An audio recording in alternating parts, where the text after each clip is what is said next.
Jamie, start us off. What on earth has been going on with F1 team principals?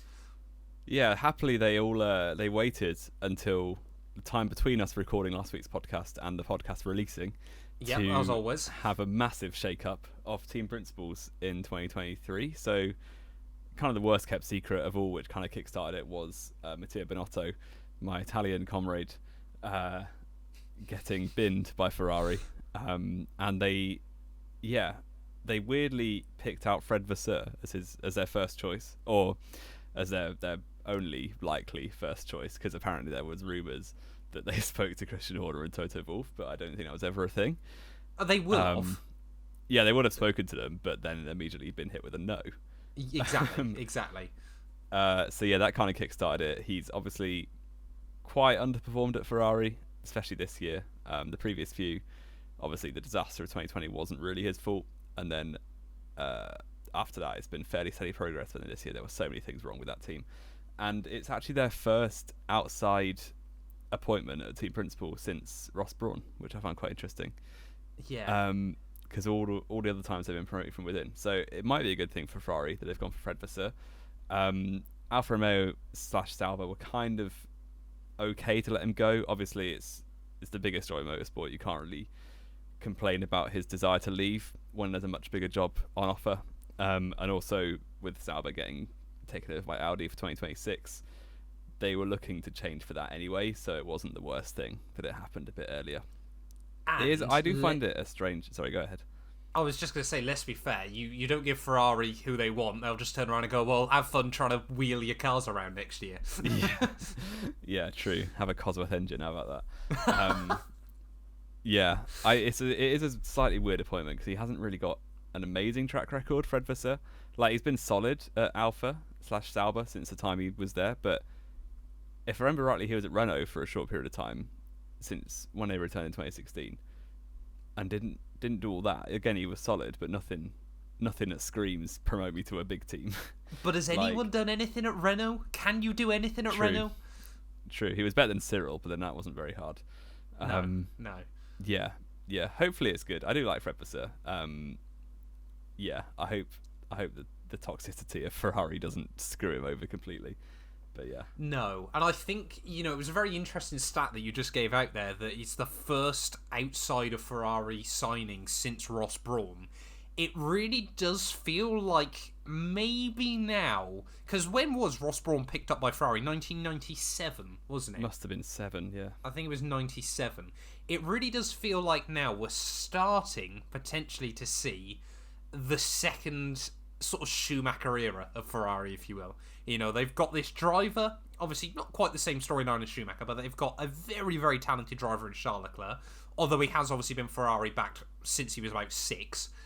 Yeah. They're picking up external team managers. They've had recent years where they've had a car that could have fight for the championship and they've just missed out. Could we see the 2026 regulations be Ferrari domination? That's a long way away. It's a long way away. Charlotte will still be around by then if he has a choice. But I think that's why they picked up Fred. Yeah, I do think it's very much to appease Leclerc.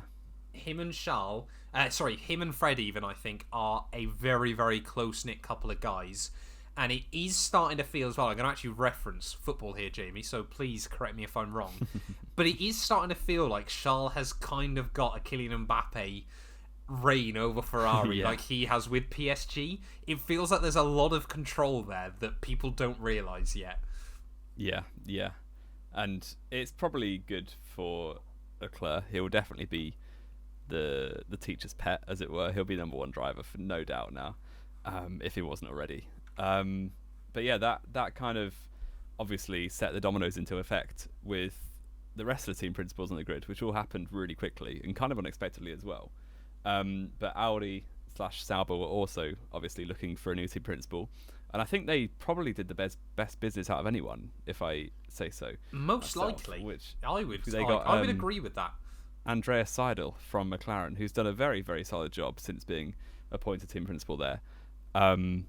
They've poached him, and he was under contract, so they must have agreed a fee and everything. But yeah, he's off to Audi for 2023 and beyond, which I think is very good all round for Andreas and for Alfa Romeo. Yeah, it's an interesting one, isn't it? Andreas Seidel to Alfa Romeo. Of course, he's effectively now going to be my boss come the new year. But it does. I mean, again, I think a lot of people have kind of thought it seems like a bit of a backward step for him. He's been Audi through and through throughout most of his life, or under the Audi umbrella. Sorry, of course, with Porsche at Le Mans. It's not really that surprising that he's gone there. And I mean, he'd already apparently come out to Zach Brown earlier on this year saying that even at the end of 2025, he wouldn't be re-signing with McLaren.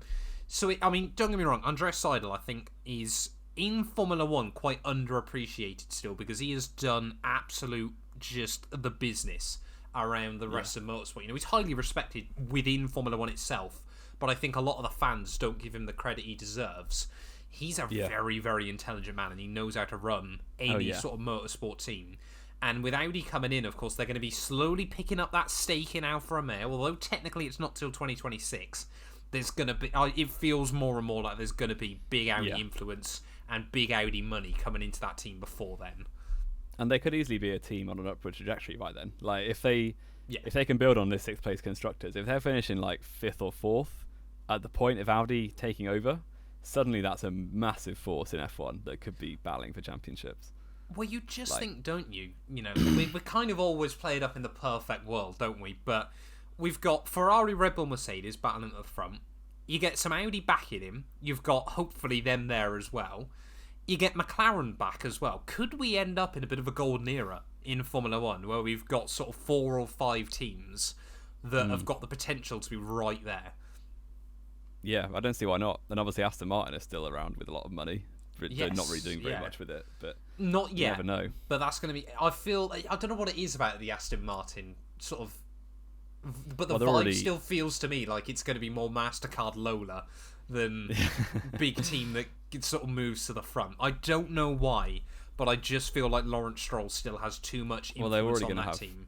One hand tied behind their back anyway with their second driver every year. Exactly, doesn't help. Yeah. But yeah, moving back to the team principals, obviously McLaren were then in need of a new team principal, and they've actually promoted from within, which I think makes a lot of sense for the position they're in, and they've gone for a very similar named Andreas Stella to Andreas Seidel. Didn't have to change many of the letters on his door. Exactly. Yeah, same initials, so no new jumpers, or I don't think they wear jumpers at McLaren, but they're polo shirts. I think it makes good sense. Obviously, he's been around the block for years, Andreas Stella. Race engineer, to Schumacher, Raikkonen, Alonso at Ferrari. He's done it all, really. So, apart from being a team principal, so it does make sense. I think it's a natural step, and he's been working his influence more and more in that McLaren team. So, he was kind of the next in line, it felt, and it makes sense that they've kept the ship steady by just promoting from within. And it didn't really feel like there was going to be anyone else available that could have been an upgrade, did it either? It feels like Alfa Romeo were kind of the one that's taken a big leap forward. Again, I would quite like to go back to Ferrari quickly, if I'm honest. In that, obviously, we mentioned Ross Brawn. But I think it's something ridiculous. Like, since Toto Wolff came into Mercedes and obviously Christian Horner at Red Bull, Ferrari have had 5 team principals in that time. Do we believe Fred Vasseur is going to stop the merry-go-round of in and out of team principals? To be honest, probably not. There's something deeply wrong with that team right now.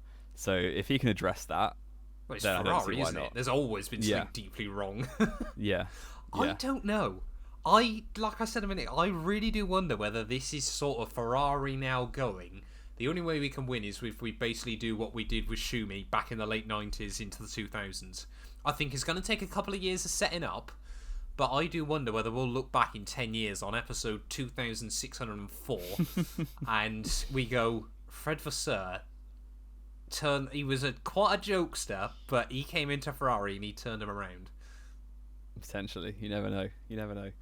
I would be surprised, but you heard it here first from Matt 212. You know what? I'm gonna back it. I'm gonna stick with that. And then in 6 months, when he's been dropped after Ferrari don't win a single race, you all can laugh at me.